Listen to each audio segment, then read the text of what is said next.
2 दिन बाद सीएम कुर्सी से हट गए बेचारे। देखो आपके सामने तो भाई इनमें आपस में तालमेल नहीं है। सीएम कुछ करना चाहता है, जो ऊपर जो हाईकमान है वो कुछ और करना चाहते हैं। यहाँ बेचारे सीएम ने एक बार इंशाल्लाह वोट दी थी, इंशाल्लाह फिर आऊंगा, वो इंशाल्लाह इनको हजम नहीं हुई। बीजेपी की जो हाईकमान है, भाई सीएम जो खट्टर साहब हैं इंशाल्लाह के ऊपर हटाया गया। बिल्कुल है। आप देखो ना अपना जो भाई एक माना हुआ पत्रकार है रवीश जी, उसने कहा उसके बारे में तो इंशाल्लाह के ऊपर कुर्सी चली गई खट्टर साहब की। हमारी जो मेवात की जो राजनीति रही है वो एक 3 खानदानों के बीच में रही है, और ये लोग ना तो इलेक्शन लड़ना जानते, ये तो कोठियों में बैठकर, एसी में बैठकर, सोफान में बैठकर इलेक्शन लड़ते हैं। इलेक्शन जो लड़ते हैं वो वर्कर लड़ते हैं, आप और हम लड़ाते हैं इलेक्शन। तो इन्होंने तो अपनी, जैसे कहते थे ना भाई, इन्हें अपनी बपोती समझ रखी है भाई हमारे अलावा। और आपने सुना भी होगा, एक खबर भी लीक हुई थी, अखबार में भी आई थी कि ये सब एक दूसरे मिले हुए तीनों परिवार, और ये नहीं चाहते कोई नया चेहरा इनके मुकाबले में कोई आए।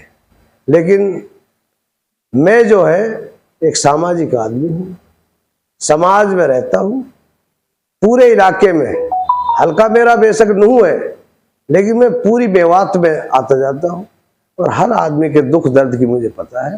तो मैंने फैसला लिया है कि इंशाल्लाह मैं इनके डर को भी निकालूंगा, और ये जो इनकी जो एक बपोती है ना, इसको भी इनसे हटा के छोड़ेंगे इंशाल्लाह। मुद्दे की बात तो ये है, सही मायने में दिल के खिलाफ तो मुद्दे ही मुद्दे हैं। आप देखो अपने सामने, आप तो युवा हो, आपको पता है पहले हमारे बड़े बूढ़े थे वो तो लकीर के फकीर थे, ना तो उस टाइम में कोई बच्चे शिक्षित थे, ना उनको जरूरत थी, वो तो अपने खेत में कमाते थे, अपने 2 रोटी सुकून से खाते थे। लेकिन आज जो हमारा जो युवा है वो समझदार हो गया है, उनको पता है। आज जो हमारे जो नए तबका जो आज गलत दिशा में जा रहे हैं, बहुत से भाई नशे की लत में, वो तेरे ओलेक्स में है, टटलू क्या क्या वो चल रहे फंडेबाजी, तो मैं समझता हूँ ये इन्हीं की देन है, हमारे जो रहनुमा रहे हैं इन्हीं की देन है। अगर हमारे यहाँ मेवात के अंदर कोई अगर ये सोचते युवाओं के बारे में, कोई अच्छा भाई शिक्षा के लिए कोई प्रावधान करते, हमारी जो बेटियां उनके लिए कोई स्कूल कॉलेज खोलते, हमारे बच्चों के लिए स्कूल क्या इनमें पैसे की कमी है कोई? तीनों जो खानदान है मैं इनके पास कोई पैसे की कमी है? आप देखो महेंद्रगढ़ साइड में एक हब है स्कूलों का, हमारे बच्चे वहां पढ़ने के लिए जा रहे हैं। तो आज अल्लाह का शुक्र है, मैं कहूँ हमारे बच्चों में टैलेंट की कोई कमी नहीं है, लेकिन कमी है तो साधन की, शिक्षा के साधन होगी।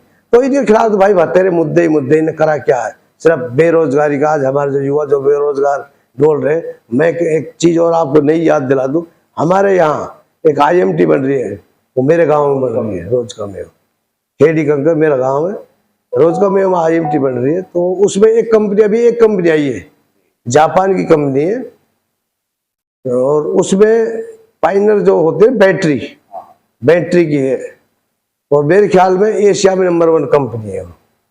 उसमें करीबन 8000 बच्चे लगेंगे, तो आज भी उसमें काम चल रहा है, उसमें हजारों बच्चे लग रहे हैं, लेकिन मेवात का एक भी बच्चा नहीं है उसमें।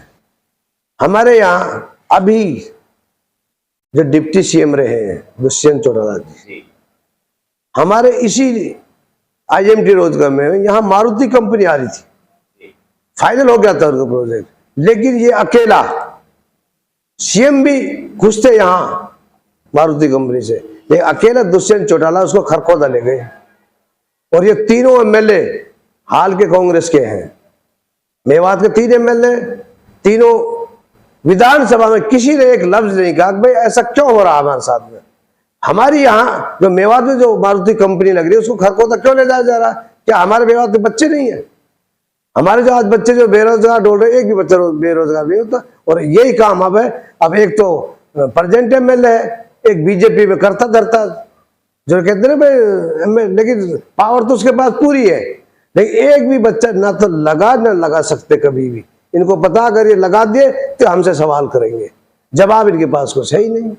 तो इंशाल्लाह अगर मुझे मौका मिला तो मैं ज़्यादा तो कुछ कहना नहीं रहता, तो अल्लाह का हाथ बात है, लेकिन इनसे अलग करके दिखाऊंगा। लोग इनका नाम नहीं लेंगे जबान पे इंशाल्लाह।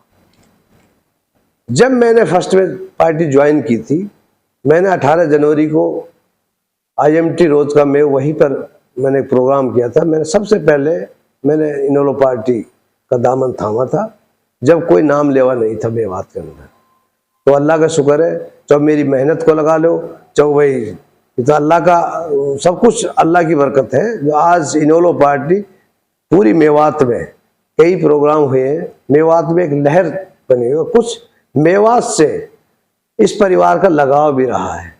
और मैं ये कहूँ कि 90 MLA होते हैं विधानसभा में, एक MLA है चौधरी अभय सिंह चौटाला, जो विधानसभा में हमारी जो आवाज़ जो उठाते हैं।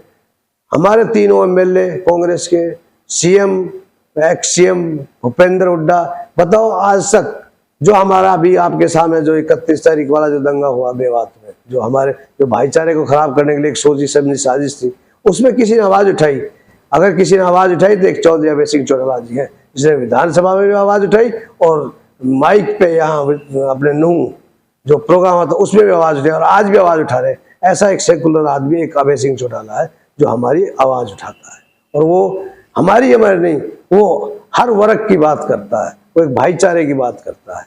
तो मैं ये कहूँ इंशाल्लाह आपके हरियाणा में इंडियन नेशनल लोकदल पार्टी की सरकार बनेगी और पूरे बहुमत के साथ। और अब जो हालात में जो MP वाले इलेक्शन चल रहे, इंशाल्लाह हम 10 की 10 सीटों पे इलेक्शन लड़ेंगे और कड़ा मुकाबला रहेगा हमारा। और इंशाल्लाह हम कम से कम 3 सीट तो हमारी कन्फर्म है। और आप देख रहे हमारा मुकाबला बीजेपी से रहेगा, कांग्रेस से नहीं रहेगा हमारा। JJP तो भाई खत्म होगी, JJP का नाम तब रहा ही नहीं, JJP है कहाँ? कभी ऐसा हो नहीं, बाकी दोनों परिवार नहीं। देखो हमारे नेता ने कहा, देखो वो उनका पारिवारिक मसला है। चौधरी अभय सिंह चौटाला जी ने कहा था भाई उनका अभी तो बुजुर्ग बैठा है, उसको मना ले, मैं तो उनके हाथ में है भाई, पारिवारिक की बात है। हम तो इस चीज़ में हम इंटरफेयर नहीं कर सकते। हम दोनों कहें भाई अगर एक हो जाता और बढ़िया बात है। ये तो इनका तो वो ये जैसे 75 पार वाला नारा दिया था ना पहले हरियाणा में, 75 पार 75 पार। अगर और ये लोग समझ गए कि हाँ भाई सच्ची बात जो भाजपा कहती है ना भाई सच्ची हो जाएगी, ऐसे कहते भाई आएगा तो मोदी। ये हम कहते हैं इस चीज़ को नहीं। अगर ग्राउंड पर अगर देखो ना तो मैं कहता हूँ 2 से सीट अगर ये ले जाए ना बीजेपी वाले आपके लोकसभा में तो गनीमत है। हालात इस तरीके के, लेकिन भाई इनके पास एक दूसरा सौदा है जो EVM वाला है ना। आप देखो अब कल जो घोषणा हुई है, डेट देखो कितना गैप है डेटों में। और हरियाणा के इलेक्शन लास्ट में, क्योंकि हरियाणा की 10 सीट है, उनसे क्या होनी चाहिए है, उनमें नहीं कर सके गड़बड़। हरियाणा की 10 सीट है वो तो लास्ट में है। बिल्कुल आप देखो पिछला इलेक्शन में वही कर रही, उससे पहले वो तो ही होंगे। आप पब्लिक में जाके देखो ना, कोई कहता कि भैया बीजेपी आ जाएगी। हमसे ज्यादा हम तो हैं कितने और लोगों को देखो।